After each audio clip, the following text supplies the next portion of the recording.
ಎಲ್ರಿಗೂ ನಮಸ್ಕಾರ. ಎಲ್ರಿಗೂ ವೈದ್ಯ ದಿನಾಚರಣೆಯ ಹಾರ್ದಿಕ ಶುಭಾಶಯಗಳು ಮತ್ತು ನನ್ನ ಧನ್ಯವಾದಗಳು. I am extremely thankful to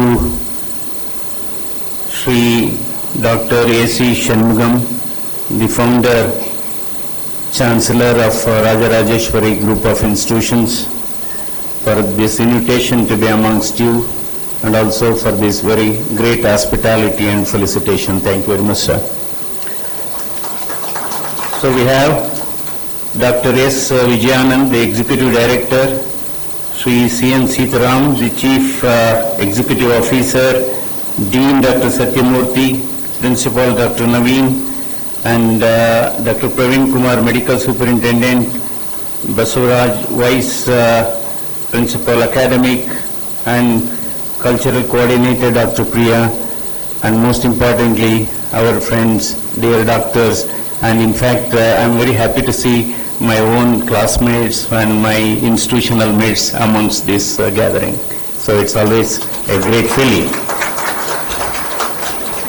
See, we always celebrate Doctor's Day in the honor of Dr. B.C. Roy, who was a great physician, was a great cardiologist, and also the Chief Minister of West Bengal for nearly 12 years.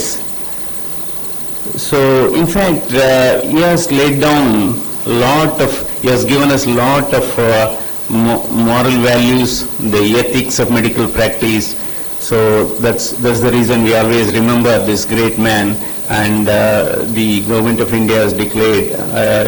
In fact, it is so synchronizing his date of birth and also the demise is same day. So that's what. So see, we are in an era of modern medicine. There is explosion of technology. There is explosion of technology on one side and equally aggressive marketing forces on the other side. So we need to strike a balance between these two. Yes, explosion of technology. In fact, today we are talking about artificial intelligence. We are talking about machine learning. We are talking about deep learning. I think always technology should be used for a constructive purpose. Today, I think technology, in fact, a lot of problems are created by so-called intellectuals, highly talented people and highly skilled people. So all our talent and skill should be utilized for a constructive purposes in all walks of life. So despite explosion of today, RajaRajeswari Group of Institutions has made a significant impact, and they have 2 colleges in Chennai and 1 in Kerala and 2 here. I don't know whether you are going to add some more to this group. So there are nearly 1,000 medical graduates are being taught in this institution. In fact, maybe about 15 years back, you are all wondering why this college has come up remote from Bangalore. So today this is in Bangalore, although it is called, Bangalore rural. So it's no more a semi-urban, it is truly a city-centric because the institution has grown so much. See, today, if you look at the medical landscape in this digitalization world, in digital, medical landscape has changed significantly. And as a result, our practice has also changed in the similar line. In India, we have, at this point of time, we have close to 15 lakh allopathic doctors. Our requirement is somewhere around 17 to 18 lakh allopathic doctors. So today, there are 780 medical colleges. In the last 10 years, all of a sudden 400 medical colleges, 450 medical colleges have been added. So going by this, probably by 2027, the doctor, going by this WHO ratio, it is getting, we are reaching that saturation point. But the irony is, yes, there is a huge difference in our medical care, and even the availability of medical services, there is a diversity between southern India and northern India. See, we have already reached the WHO standard, so even we have gone beyond WHO standard in South India, because there has to be one doctor for 750 population. So now we have one doctor for 600 population in southern India. And if you look at the bed strength also, as for WHO norms, there has to be a 2.5 beds for 1,000 population. In southern India, Karnataka, we have 3.5 beds for 1,000 population. But look at Bihar, look at UP, it is 0.3 for 1,000 population. So I think this mismatch between south and north need to be narrowed down. Then there has to be a significant uniform quality care can be delivered.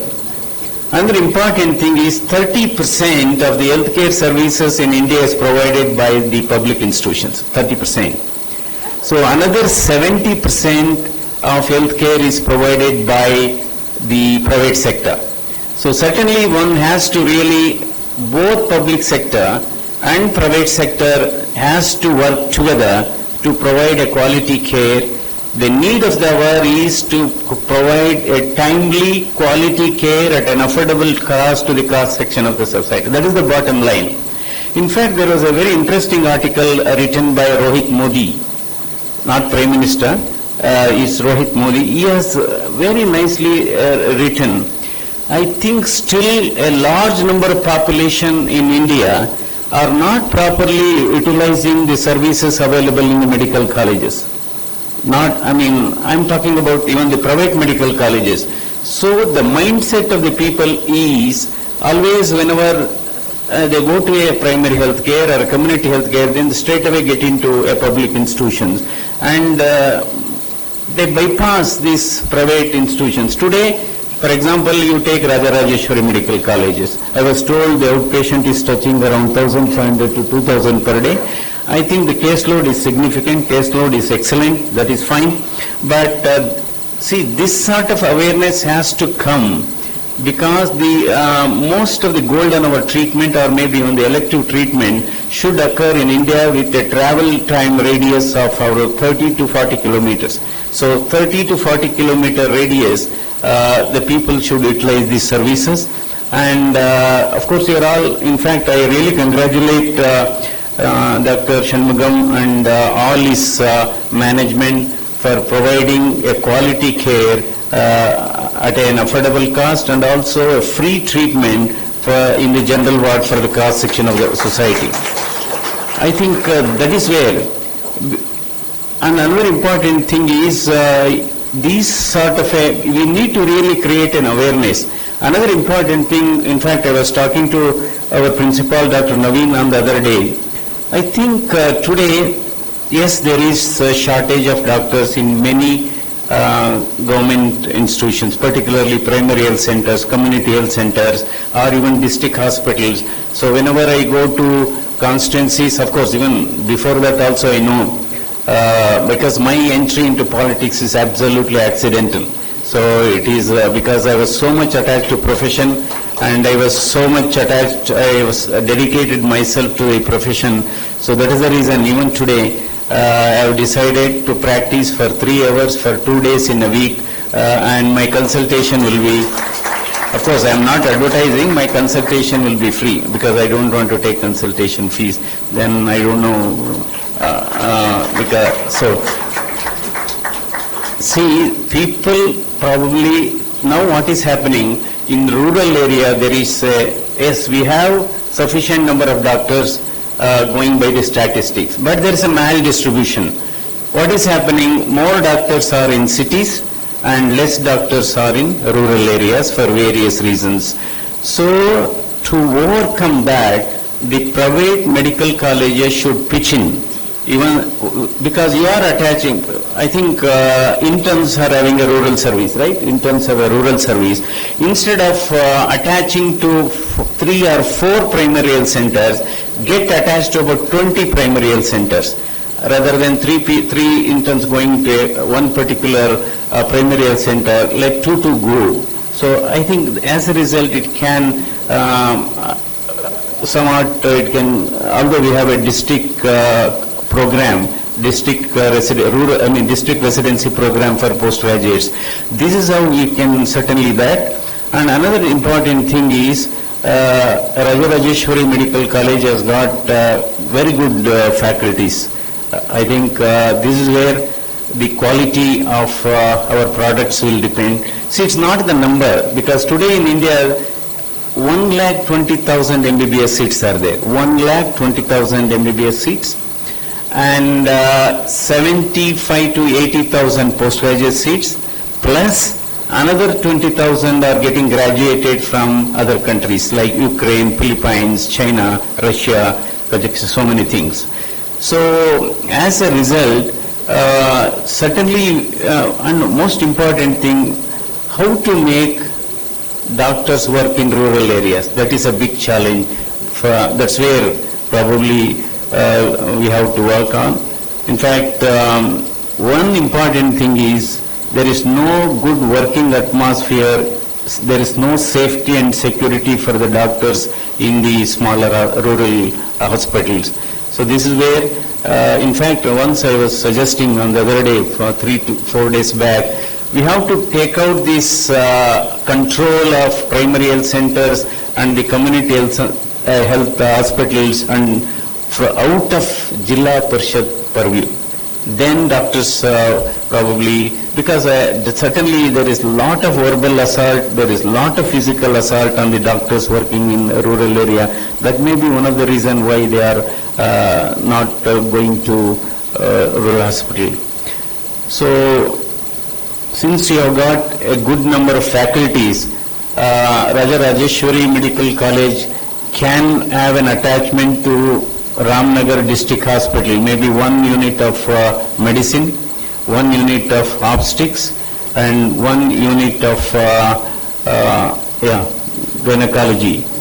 There can be sort of an MOU between RajaRajeswari Medical College as well as with the district hospital.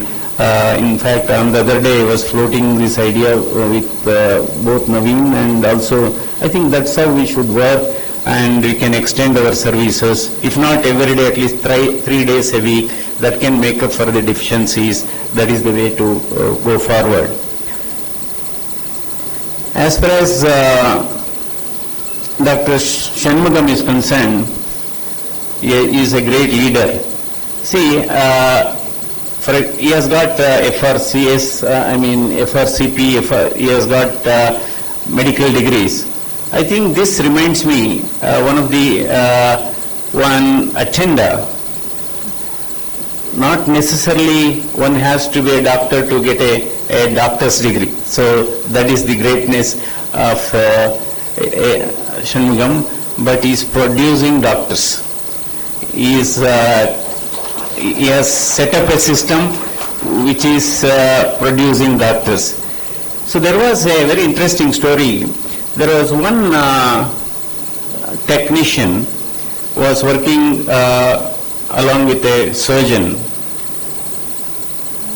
And what was happening, when he was closing the chest, when he was closing the abdomen, some residents, because normally the seniors do a primary job, then leave the suturing job to the juniors. So this person who was a technician, he was requesting that I will suture it. So these people were allowed. He was doing a very nice stitches giving to this thing.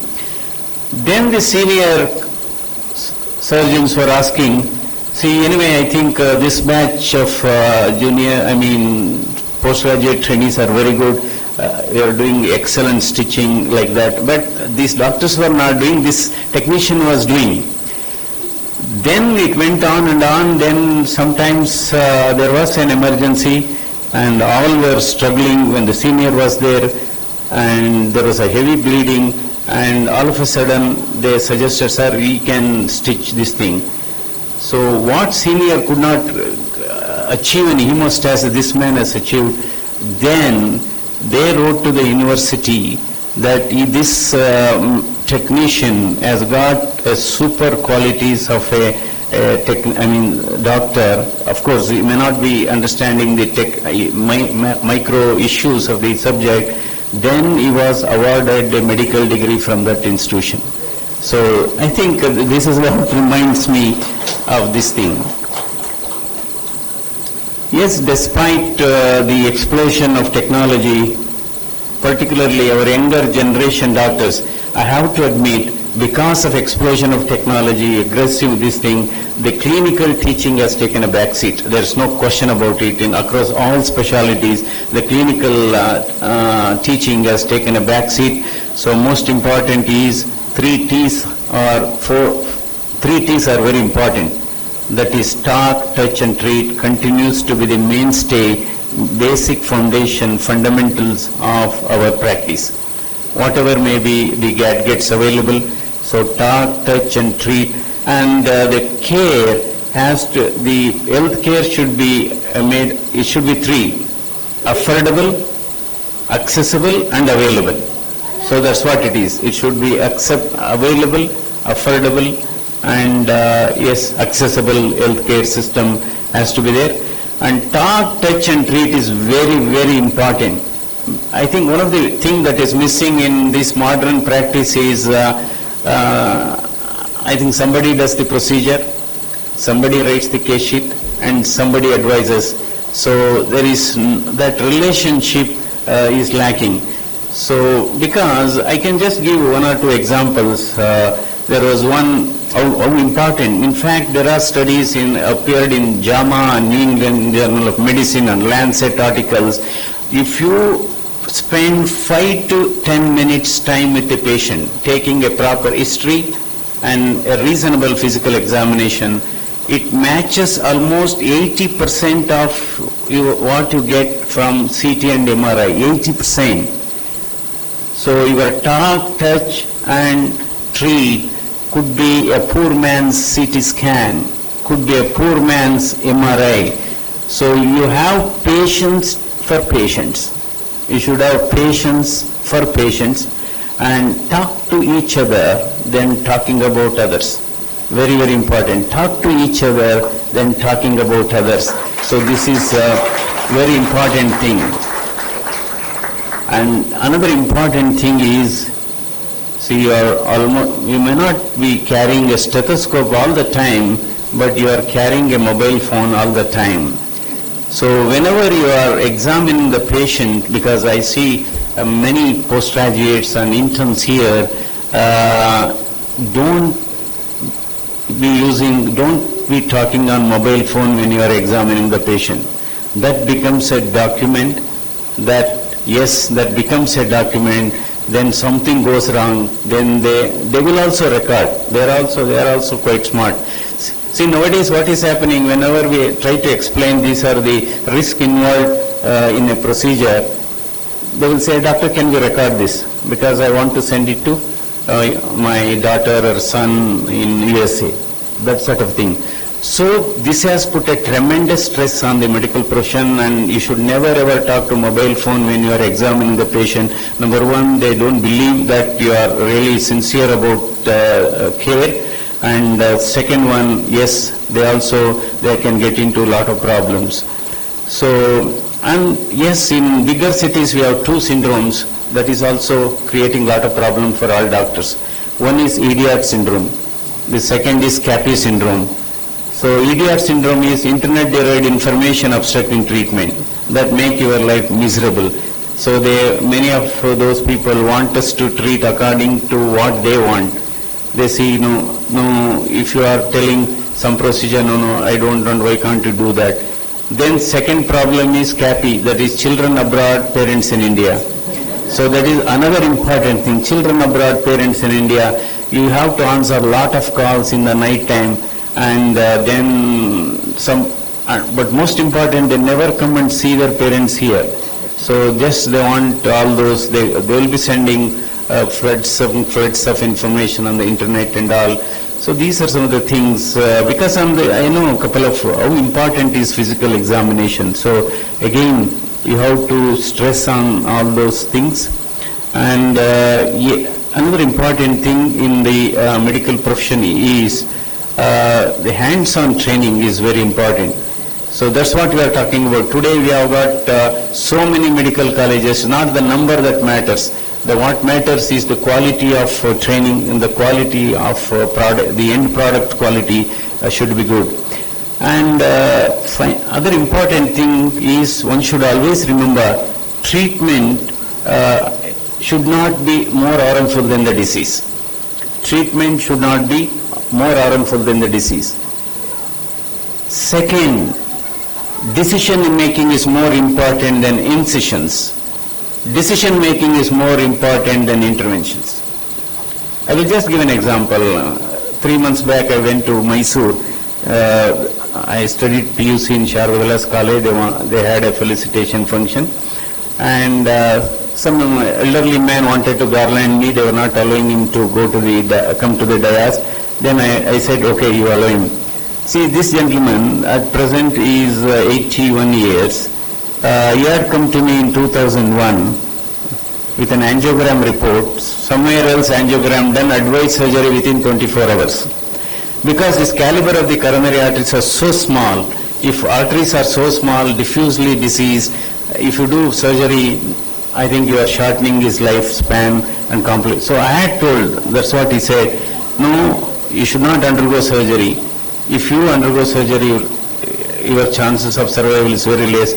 So he wanted to come and remind me and compliment me.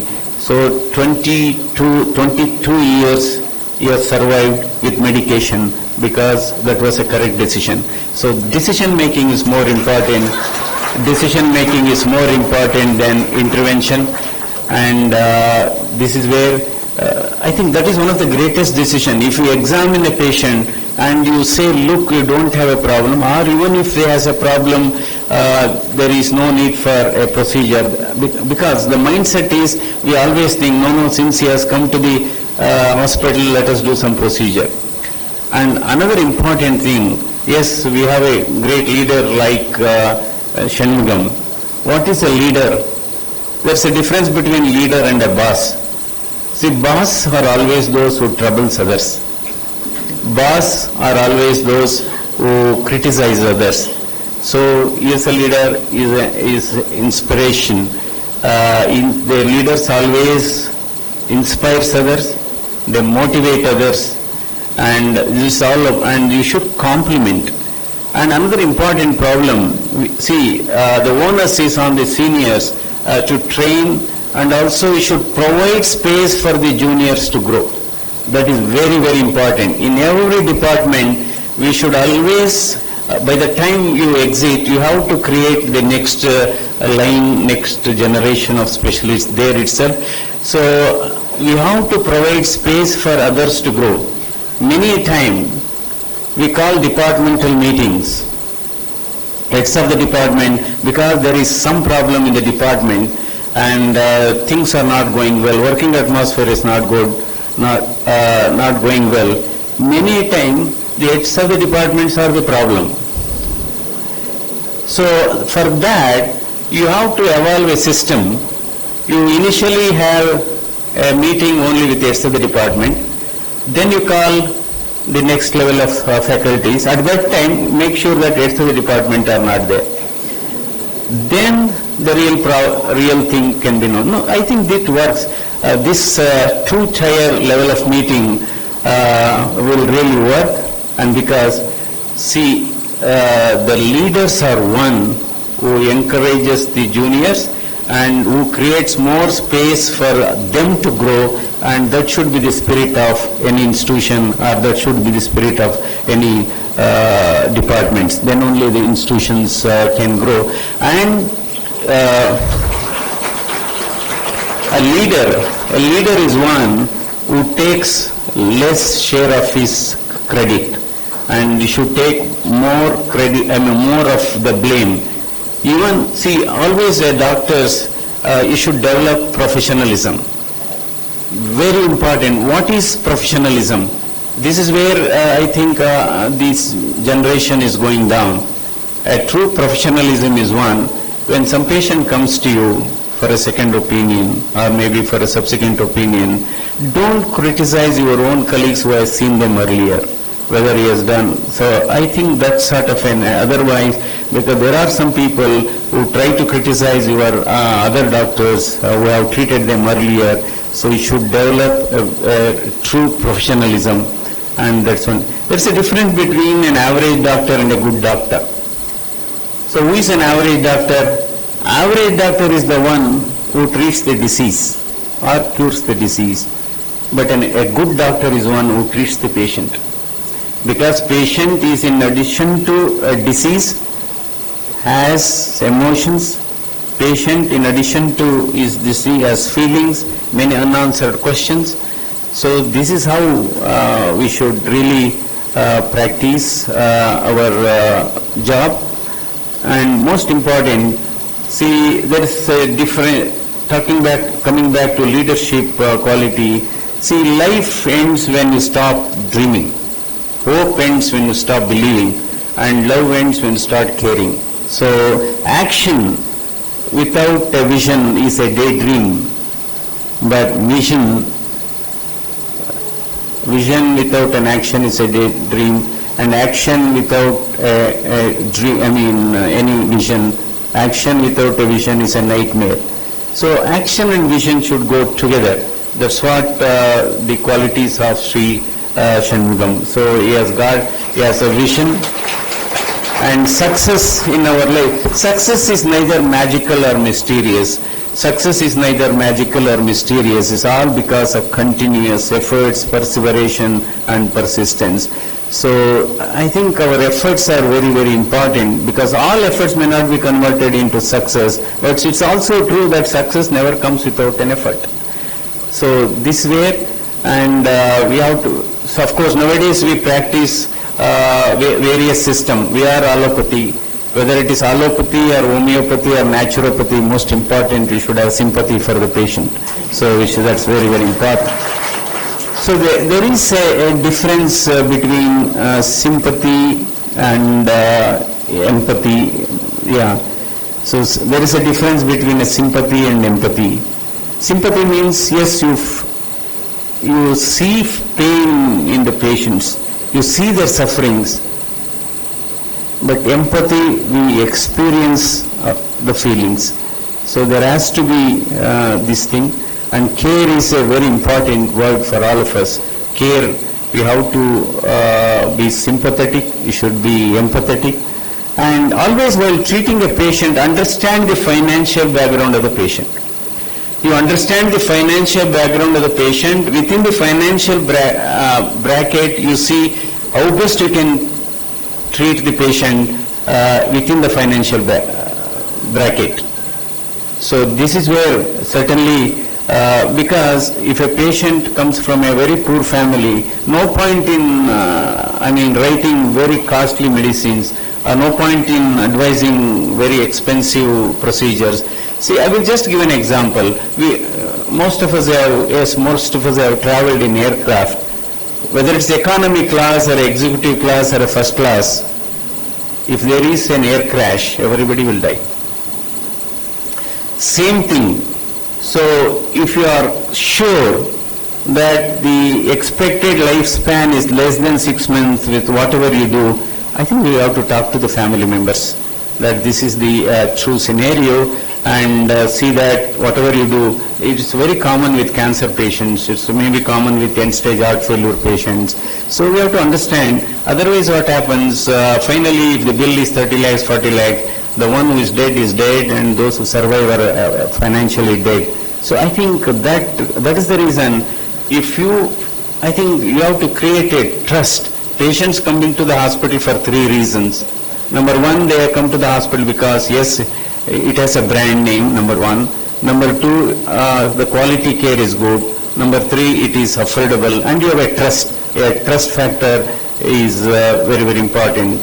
So I think with these things, certainly it's a noble profession, there is no doubt about it. Doctors are under terrible stress today. So there are some couple of very robust data. the average lifespan of a modern day doctors is coming down by 10 to 12 years. I think many of my cardiology colleagues are here. Dr. Raghu is here, and my friend, classmate Dr. Srinath is here, cardiac surgeon Dr. Ashok, Dr. Sridhar, they are all from our institution there. See, how many young doctors we are seeing with heart attack, coming with heart attack, stress. I think stress management is very, very important. So don't try to do too many things in a too short time. And there is nothing like an escalator for success. It's all steps. So go step by step. And I think I appeal to all my faculty and doctors, maintain a good working relationship. Maintain an excellent workplace wellness. That reduces stress. So that otherwise each one, that reduces stress. Even if there are some, see, there's a very popular saying, a mistake that makes a man more humble is better than an achievement that makes more arrogant. So I think workplace wellness is very important in all departments. Then only stress levels will be reduced. And postgraduates, yes, we have to treat postgraduates as our friends, as our kids. That's very, very important. So otherwise, so many, I think on the other day, 28-year-old postgraduate were seen with massive heart attack. 26-year-old gynecologist just finished with a massive heart attack. So stress management is very important. And we always conduct health camp for general public. A time has come, we have to conduct health camp for the doctors too. So that's very, very important. So with this, certainly it's a great experience. And so last 40 minutes, I've forgotten I'm a politician. Okay? I'm a politician.